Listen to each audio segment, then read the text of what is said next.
Здравейте, казвам се Александър Димов и днес ще ви представя една демонстрация на математика, която ще включва в първата си част чисто математическо решение на една физическа задача, именно задачата за балистично движение на тяло, т.е. на тяло, което е хвърлено под начален ъгъл θ спрямо хоризонта с определена начална скорост. Ние ще определим траекторията му на движение, ще видим къде ще падне тялото, на какво разстояние от точката, от която сме го хвърлили, и ще видим как може да намерим максималната височина, до която то достига, и с помощта на това решение, на решението на тази задача, ще направим една симулация на математика с две тела. Значи нека да разгледаме математическата формулировка на задачата. Значи аз съм формулирал цялостната задача, на която ще направим демонстрация. Тя включва решаване, както ви казах, на балистичната задача, и именно намиране на траекторията на движение на тялото, максималното му отстояние, т.е. хикс максимум, където пада тялото, височината, на която достига максималната височина. И както ще добавим и към тази част, за целта на демонстрацията, още едно условие. В същия момент, в който е изстреляно нашето тяло под някакъв ъгъл с начална скорост, от точка А, която се намира на 3/4 от максималното разстояние, на което ще падне нашето тяло, едно, е изстреляно друго тяло, и се пита каква трябва да бъде началната му скорост, така че при движението си нагоре, в момента в който пада, да се засече с нашето изстреляно тяло и да го удари. За целта първо да решим задачата за движение на нашето първо тяло. Както знаете, тази задача се решава по сравнително елементарен начин. Тя е ученическа задача, както знаете, от ученическия курс по физика. Компонентите на вектора на скоростта, на началната скорост, са y и x.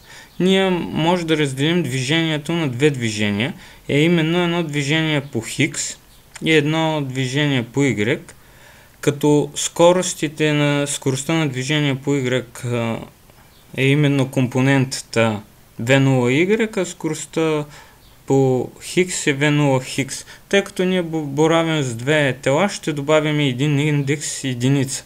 Като разделим компонентите на скоростите, получаваме следното равенство за тях. Компонентата по хикс е равна на големината на скоростта, с която е стреляна, по косинус от θ. Защо по косинус от θ? Косинусът се дефинираше като прилежащия катет към хипотенузата и съответно синус е срещу лежащия катет към хипотенузата. Именно този катет е VY, а долния катет е VX. След като сме разделили по компонентно скоростите, ние използваме закона за движение по Хикс. Ние знаем, че тук не действа никаква сила и нашето тяло се движи с постоянна скорост, а именно тя е v0x. Тази скорост е равна на началната скорост по косинуса от θ по времето. За първата част от нашата задача ще да намерим точката, в която пада тялото. За да стане това, трябва да намерим първо времето, за което то достига до тази точка. Значи от закона за движение ние виждаме, че L сме означили максималното разстояние, на което се намира тялото, именно компонентата по Хикс, когато то е паднало. Трябва да намерим времето за движение на тялото, т.е. за полета. За да намерим времето, използваме уравнението за движението по Y, т.е. по вертикалата. Както знаете, то е равно закъснително движение, тъй като му действа гравитационно поле. Тук няма да извеждаме закона за равно закъснителното движение.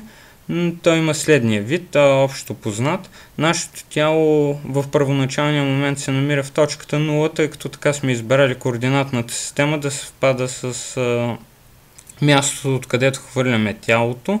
и в момента, в който търсим времето, то се намира отново по компонентата y в нулата. Замесваме в уравнението и получаваме за времето следната общо известна формула. Това е времето, за което ще лети нашето тяло. След като знаем времето, за което ще лети нашето тяло, заместваме 5 в 3 и получаваме максималното разстояние, на което ще се намира нашето тяло. Тъй като в начина, по който сме формулирали задачата, изисква второто тяло да бъде хвърлено от точка, която по хикс има координати 3/4 от максималното разстояние, което намерихме и се дава израза 6, ние намираме координатите на точка А. За да може да осъществим нашата демонстрация, ние освен, че трябва да знаем къде точно е координата, от която хвърляме нашето топче, трябва да знаем каква е височината, на която ще се намира първото тяло в момента на удара и точно в кое време ще се случи. За да намерим това, използваме уравнението за времето на удара, което отново е уравнение 3, но този път вместо да заместим с L, заместваме с 3/4 от L и така изразяваме T-краш, което е времето на удара. След заместване получаваме следния израз за времето на удара. Ако някъде се чудите тук защо имаме синус 2 пъти тита, тук само синус от формулата. Знаете, че 2 пъти синус тита по косинус от тита е равно на удвоения ъгъл от синус, т.е. синус 2 пъти тита. Това е формула от тригонометрията, която е известна. За уравнението на траекторията имаме следния израз. Това уравнение как се измени y спрямо хикс, като тита е началния ъгъл, който сме хвърлили нашето тяло, v0,1 е именно началната скорост на нашето тяло. Използвайки това уравнение за траекторията, ние замесваме y с височината на удара, тъй като остана да намерим само нея. Заместваме си хикс с неговото равно в момента на удара и получаваме следния израз за височината, на която се осъществява удара.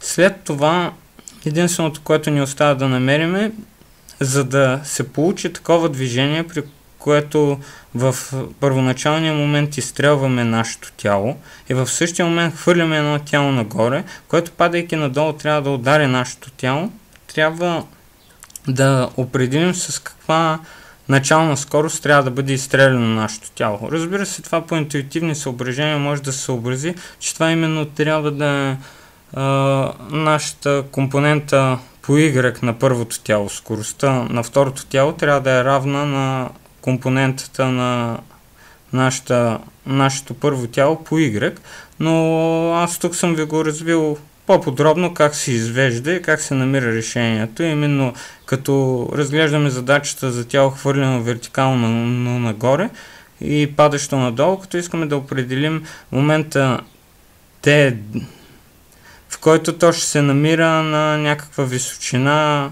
над земята. В момента, в който пада, разделяме движението на първия етап, в който той се издига до максимална височина, и втория етап T2, в който то пада. Сумата от двете времена дава нашето време на сблъсъка.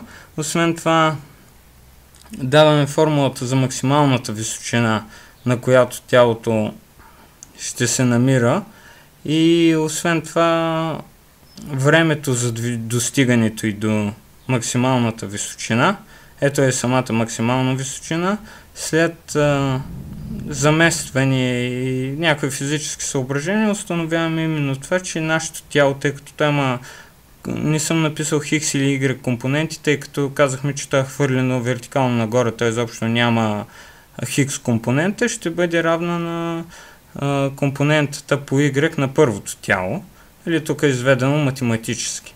В общи линии това е математическата задача. Може да разгледате подробно решението и под самото видео съм качил линк към самата самия файл с презентацията и с самата физическа задача. Сега да минем към втората част, използвайки това решение за движението на двете тела, да си съставим нашата симулация с помощта на математика. Влизаме в математика. Първо ще начертаем самата си обстановка, как ще изглежда нашето решение. Може да използваме следния подход. Пишем си, отново ще е двумерно, параметричен плод, като създаваме x и y. Значи при задаването на параметричната крива може да подходим по два различни начина. Един начин е да използваме закона за движението, като x и y компонентите ги запишем като функции на времето. Другия вариант за параметричната крива е да зададем y като функция на x. И ние ще използваме именно този подход. Ще зададем y като функция на x, а по-нататък, когато определяме координатите на двете точки, вече ще използваме другия подход, при който ще зададем самите им координати като функции на времето. И ще го направя по два различни начина, за да видите как става и по двата начина. Значи имаме си x компонентите и y компонентите ще е x тангенс от θ. θ е нашия първоначален ъгъл. Да не забравяме, функциите в математика се пишат с главни букви. Минус, чакайте да видим как беше точно решението. Гравитацията, хикс на втора, минус гравитационната константа по хикс квадрат върху 2 пъти по първоначалната скорост. Тук ще я бележим само с V нулево, тъй като другата скорост изобщо няма да участва в нашия израз по... Чакайте да си идем за знаменателя. Косинус от... т.е. косинус квадрат даже. От θ. Да видим така ли беше. 2 пъти V косинус квадрат, хикс квадрат. Това е нашата траектория. Трябва да определим откъде до къде ще се измени. Вижте, ако зададем произволна стойност, имайте предвид, че тук не сме задали стойности на нашата гравитационна константа и на първоначалния ни ъгъл. Нека ги зададем. Имаме, че първоначалният ни ъгъл θ нека да бъде 30 градуса, гравитационната константа 981 и нека първоначалната ни скорост бъде 25 метра в секунда. Виждате нашата крива какъв вид има. Ето е, значи ние трябва да определим в тая точка нашата графика да свършва именно в тая точка. Защото значи, че това е крива на парабола.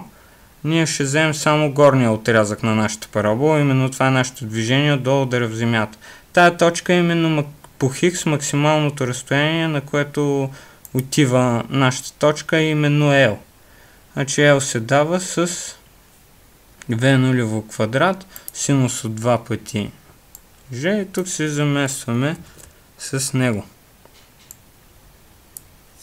Имаме V нулево квадрат върху G синус от отвойния ъгъл. Синус от 2 пъти θ. Както виждате, получихме си нашето уравнение на кривата чрез неговата траектория. Тук всъщност можеше да сложим x и y като функции на времето. По-нататък, когато изобразяваме самите движещи се точки, ще го направим по този начин. Само ни остава да си доукрасим, да си въведем една акциса, по-точно да именуваме x да си сложим Y. Освен това да променим малко размера на графиката, тъй като, както виждате, не се вижда много добре. Може би да променим и самата акциса стила и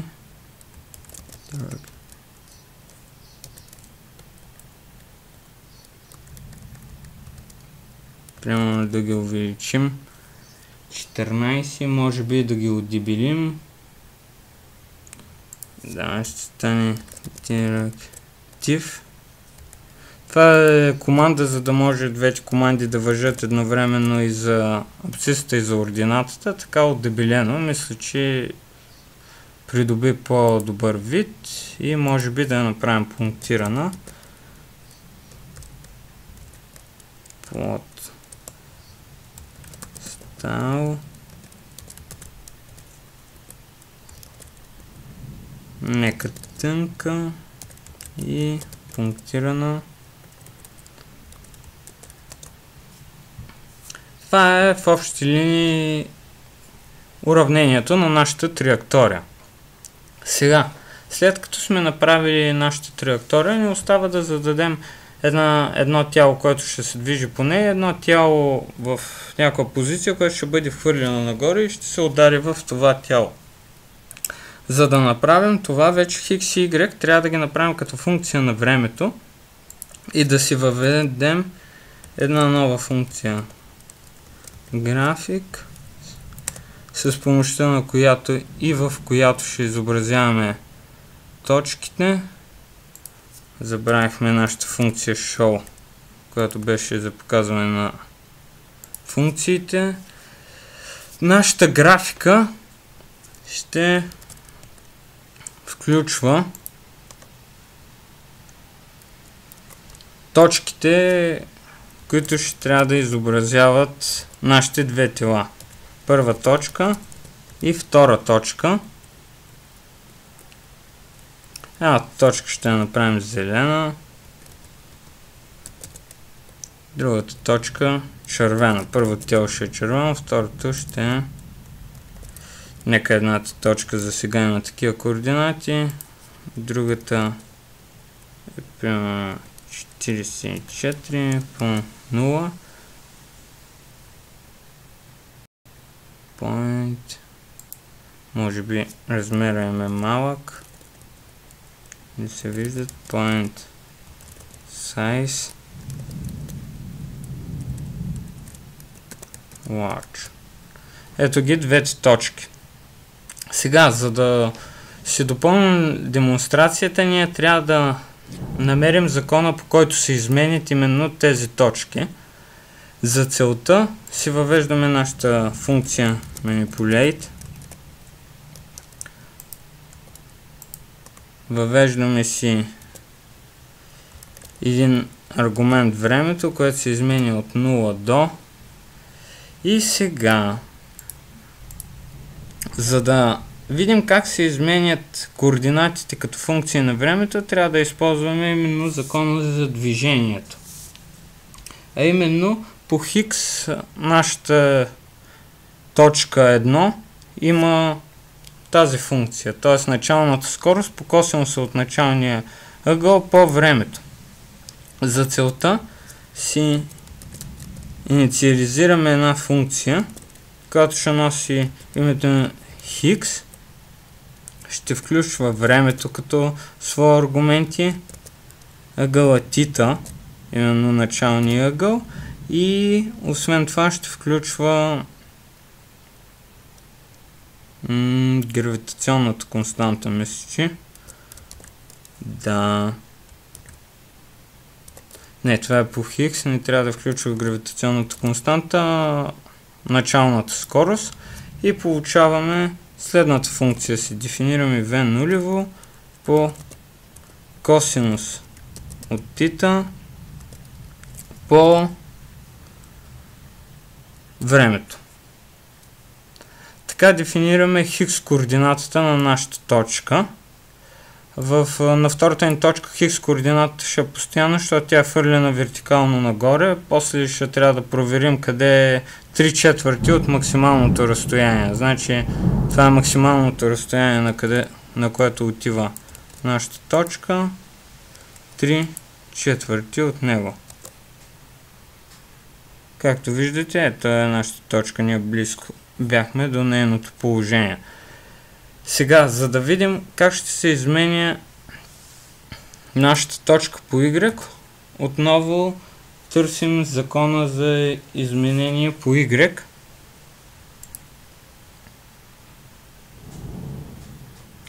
Той е равен на по Y нашата скорост синус от θ, тук съм забравил да го заместя по t, минус гравитационното ускорение по t квадрат върху 2. Това е именно тук y0 ни е 0, защото така сме избрали координатна система. Именно и това е закон за движение по y на нашето първо тяло. Нека си дефинираме една функция за него.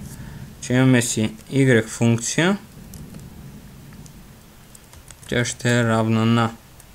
Отново имаме същите аргументи. Този път като добавка имаме и нека го сложим отзад и гравитационното поле. Значи ще имаме V0 по синус от θ по времето минус гравитационната константа по времето на квадрат върху 2. Вижте, така си беше закона. Да, именно. Сега, това е момента TL, в който нашето тяло ще е на максимална далечина. Т.е. до тогава трябва да се развива нашето движение. Тъй като модул е вътрешна функция на манипулейта, ако тук запишем θ и т нататък, нашата функция няма да ги различава. Ето вижте, дава го като синьо, т.е. недефинирана функция.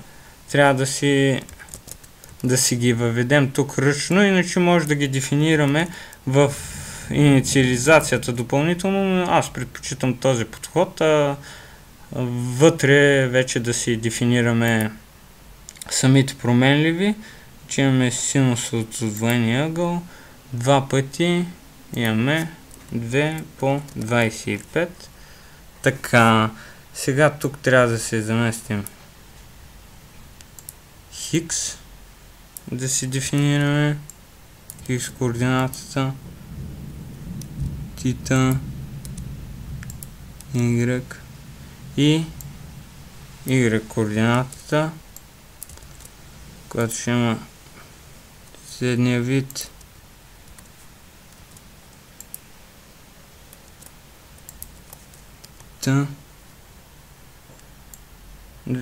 Както виждате, нашето първо тяло вече се движи именно по траекторията си.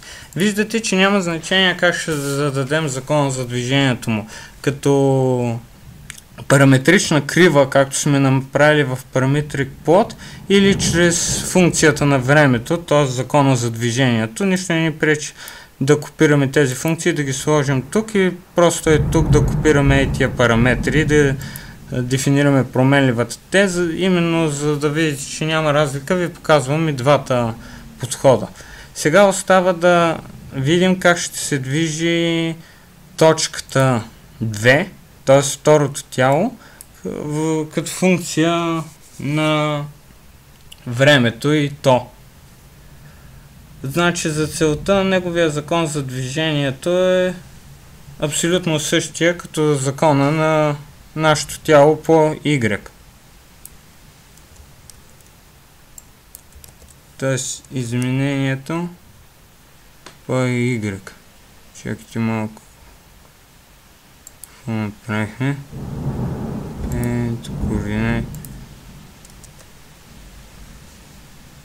Именно нашата точка има Хикс координата и Y координата. Не съм изтрил. Аз копирах от грешното място. Не съм изтрил. маркировките, че става въпрос за променливи на функция. Виждате как двете тела се удрят в дадения момент. Ето може да проследим движението. Нека малко го видим на по-бавен кадър. Хоп! И двете тела се пресичат. Може малко да забързаме самото движение. За сега видяхте как става самата демонстрация, физическото и решаване. Друго може би интересно нещо ще да може да виждаме координатите на нашата точка във всеки един момент от времето. Това, както знаете, става със следната функция tooltip, както съм ви показвал и в други демонстрации. И на второто място именно задаваме координатите на нашата променлива. Ето виждате, имаме X и Y координатите. Може да видим на каква височина става удара. Чакайте да го дадем малко по-бавно. Стъпките да са малки.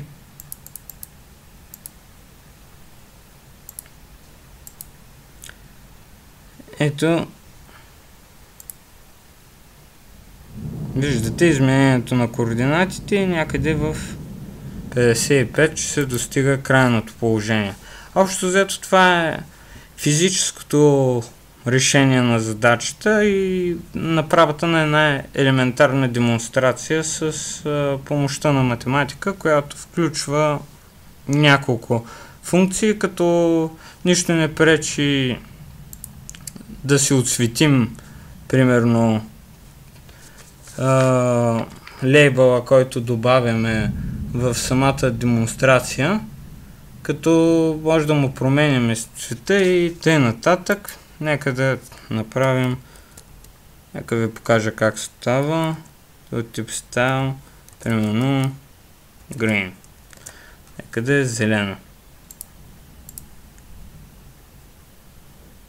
Виждате, че координатите на точката вече се дават с зелено. Може това да стане и с да променим няколко неща с функцията директива.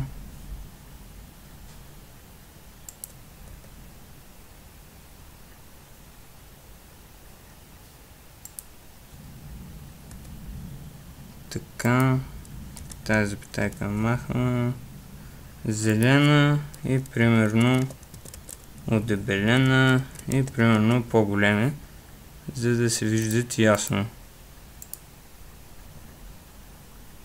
Ето, виждате как се изменят координатите на точката, само че някъде сме дали махнахме зеленото на нашата втора точка. Така, виждате как се прави една физическа задача, как се решава как се прави симулация на нейното решение с математика. Сега да минем на нещо по-забавно. Виждате, тази демонстрация в общи линии е ясна и елементарна. Нека си поиграем и да ви покажа как с нея може да направим няколко, така да кажем, да украсим допълнително. Значи на първо време нашата демонстрация, така като я гледате, фона й може да бъде променен. Сега ще ви покажа как да променим фона на нашата демонстрация. Иначе back, примерно, да си кръстим една променлива, която ще използваме. И аз предварително съм си взел тук снимки за фона и т.н., които ще използваме. Използваме командата import, с която си въвеждаме снимката. Можеше да стане и с влачене. Иначе си го копирах.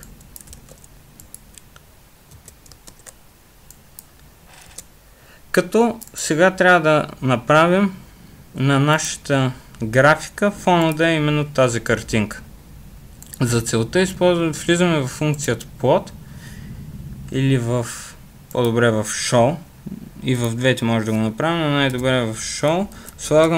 Използваме командата за предварително зареждане на неща и използваме командата за вмъкване inset, която има следния тип. Даваме си обекта, даваме неговата позиция и после размери и т.н. В нашия случай нека видим какво ще стане, ако само сложим снимката без да даваме размери. Виждате, че като бекграунд на снимката, т.е. нещо, което се рендва преди графиката, е нашата снимка. Сега проблема е, че нашата снимка има по-малък размер от необходимия ни. За да променим това, може да използваме image size. Знаем, че нашата графика има 850 по... Нека я направим една втора от 850. Image resize, аз size не написах. Resize. Променихме така размера на нашата графика. Защо го направихме 850 по една втора от 850? Защото по принцип изобщо нашата графика ще променим нейния вид, именно като сменим отношението между абсцисата и ординатата. Както знаете, тази функция aspect ratio е съотношение между y и x компонентите. В нашия случай, както виждате, 8 към 60, което е някъде към 0,15 или по-малко. Ние ще го направим в една втора, за да стане по-съразмерно на нашата графика. Виждате как променихме отношението между y и x, y да бъде една втора от x, независимо от самата размерност на скалата. Иначе то автоматично ги прави пропорционални на самите математически величини. Това е с цел демонстрацията ни да изглежда по-добре. Освен това, за inset функцията трябва още да променим самия цялостен размер, как пасва на нашия фон. Това ще стане с функцията scalet, която показва какъв процент от нашата рамка да взема. Когато му дадем единица, това е да е 100% от x и от y, тъй като по принцип самата функция inset, за да стигнем до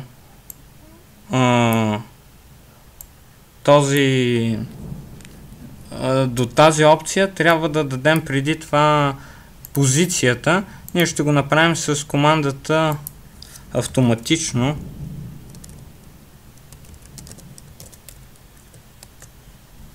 Явно трябва още един път да бъде зададена. Това е просто защото не могат да се изпускат аргументи в математика. Това е малко особеност на самата програма. Виждате как в нашия случай бекграунда ни стана една хубава ливадка. Нека се отървем от абсцисата и нейното наименование. Знаете, това става с командата files. Няма нужда от тия работи. Виждате, нямаме абсциса. Отново си имаме движението на нашите точки.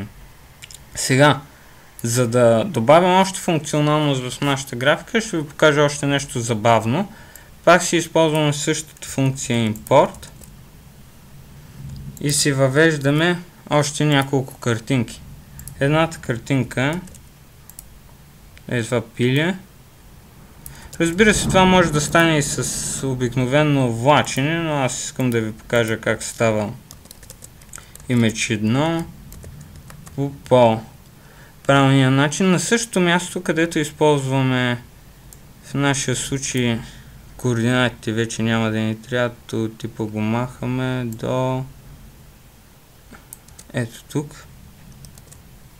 Имаме си я точката. Да, може да заменим наша точка с отново функцията inset, да си въведем обект, именно нашата картинка,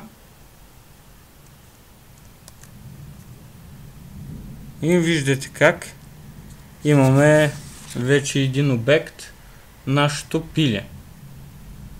Като отново ще трябва да го размерим и да покажем по X и Y какви проценти да взима от...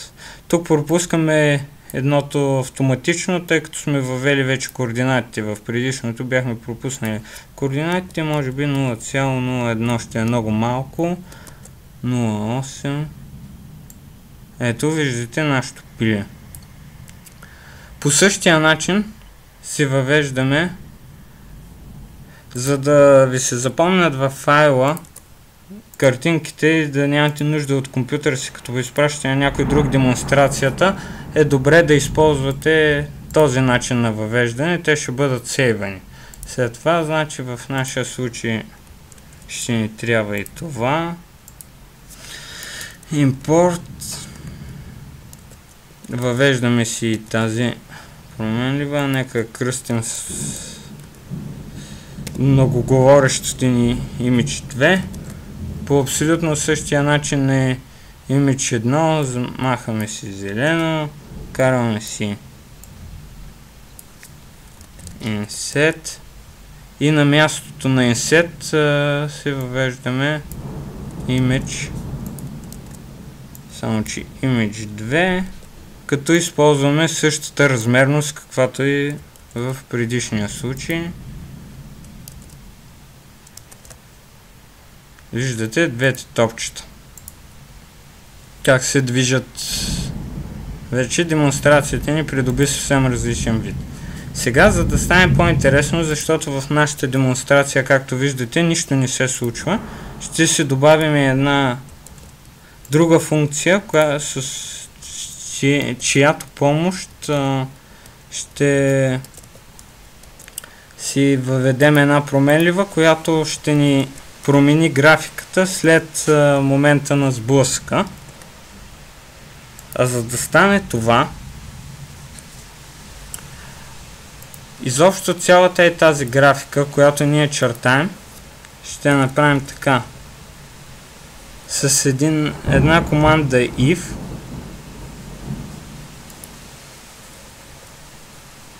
тук слагаме истина и си получаваме нашата графика. Ако това условие е изпълнено, се чертае тази наша графика до ето тук. Ако не е изпълнено, се чертае това, само че с 3 картинка. А какво ще е именно условието, което ще трябва да заместим тук, така че когато двете променливи се ударят, т.е. осъществи се този удар, да се получи нашата трета променлива, именно взривената птица. Вече за да направим това, ще трябва да използваме следната променлива, а именно променливата, която включва... Изчакайте само за секунда да затворя прозореца, че не стане една буря.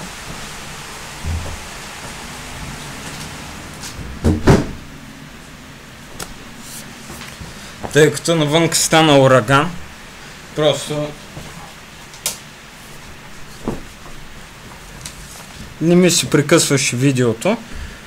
След като съм затворил прозореца, може да минем нататък към нашата променлива, а именно тук трябва да е момента на удара,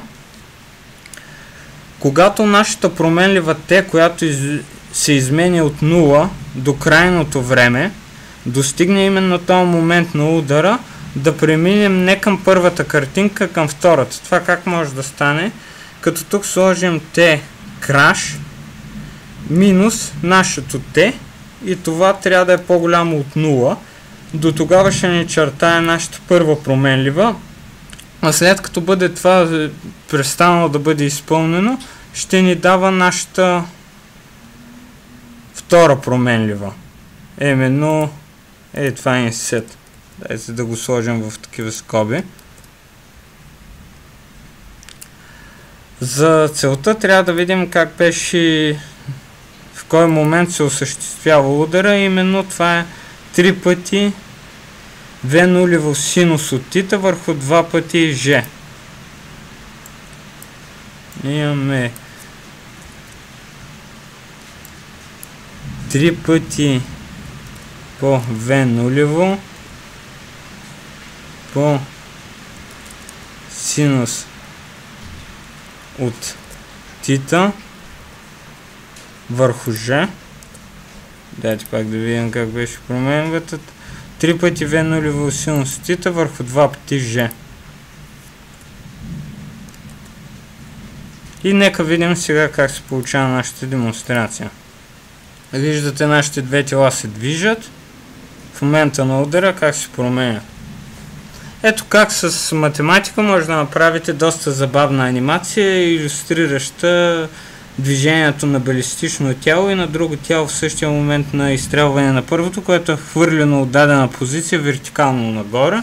Виждате как имаме... Просто демонстрацията е доста интересна и виждате как се прави за 15 на минути. Както знаете, под видеото има линк, може да оттам да намерите кода на самата демонстрация, както и Word файла с самото решение на математическата задача, да го разгледате и да разиграете примера. За днес това от мен.